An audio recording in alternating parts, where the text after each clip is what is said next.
এই 5টি কারণে পুরুষ ধ্বংস হয়ে যায়। নাম্বার 1, যে পুরুষ নিজের স্ত্রীর সাথে রাগ আর জেদ করে সে বোঝে না ভালোবাসা কখনোই জোর করে টেকে না। রাগে বলো না এমন কিছু যা পরেও তোমাকে কষ্ট দেবে। 2, যে পুরুষ স্ত্রীর সাথে তর্ক করে সে ভুলে যায় সংসার মানে জেতাহারা নয়, সংসার মানে বোঝাপড়া।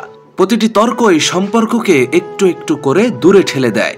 3, যে পুরুষ স্ত্রীর রূপ নিয়ে সন্তুষ্ট থাকে না সে কখনোই সুখী হতে পারে না। রূপ একদিন চলে যাবে কিন্তু মনের সৌন্দর্য সারা জীবন পাশে থাকবে। 4, যে পুরুষ স্ত্রীকে ইনকামের খোঁটা দেয় সে নিজের পুরুষত্বকেই ছোট করে ফেলে।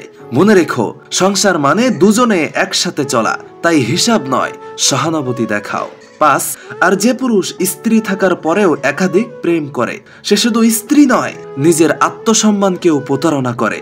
ভালোবাসা মানে বিশ্বস্ততা, খেলা নয়। যদি ভিডিওটা ভালো লাগে অবশ্যই একটা লাইক করে চ্যানেলটি সাবস্ক্রাইব করবেন।